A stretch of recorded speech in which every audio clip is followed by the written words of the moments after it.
Participants എല്ലാം വലിയ ബുദ്ധിമുട്ട് നേരിട്ടു എന്നുള്ള ഒരു വാർത്ത മറുനാടൻ പുറത്തുവിട്ടിരുന്നു. നൃത്ത അധ്യാപിക തന്നെയാണ് അത് പറഞ്ഞത്.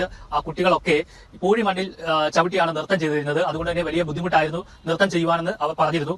അതിനിടയിൽ കുറെ കമന്റുകളൊക്കെ വന്നിരുന്നു. സ്റ്റേഡിയത്തിൽ എവിടെയാണ് ഈ പൂഴിമണ്ണുള്ളത്? ഇവിടെയെല്ലാം പുല്ല് മാത്രമല്ലേ കാണുന്നുള്ളൂ എന്നാണ്. ശരിയാണ്, നമുക്ക് ഈ ദൃശ്യങ്ങൾ കാണാം. ഇവിടെയൊക്കെ പുല്ലാണ്. ഈ ദൃശ്യങ്ങൾ നിങ്ങൾക്ക് കാണാൻ കഴിയുന്നുണ്ട്.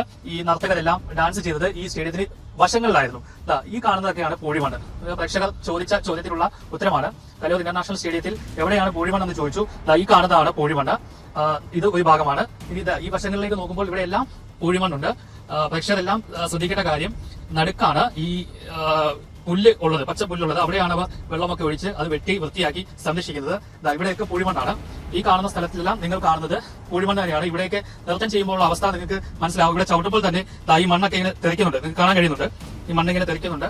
അപ്പൊ ഇതുപോലെ ഇതിന്റെ വശങ്ങളിലെല്ലാം ഇതിന് ചുറ്റും നടക്കാൻ 1 കിലോമീറ്ററോളം നടക്കേണ്ടി വരും. ചുറ്റും അത് അങ്ങനെ നടക്കുന്നില്ല. ഈ ഉള്ള ഭാഗങ്ങൾ ഒന്നിൽ കുറച്ച് ഭാഗം പ്രേക്ഷകർക്ക് മനസ്സിലാക്കുവാൻ വേണ്ടി കാണിച്ചു തന്നതാണ്. അപ്പോൾ ആ രീതിയിലാണ് ഇവിടെ ഉള്ളത്. ഇവിടെയൊക്കെ ഉണ്ട്. ഈ ഭാഗത്തും പൂഴിമണ്ണ് കിടപ്പുണ്ട്. ഈ ദൃശ്യങ്ങളിൽ കാണുന്ന ഇവിടെയൊക്കെ നിന്ന് നൃത്തം ചവിട്ടുന്ന കുട്ടികളുടെ അവസ്ഥ നിങ്ങൾ ആലോചിക്കാവുന്നേ ഉള്ളൂ.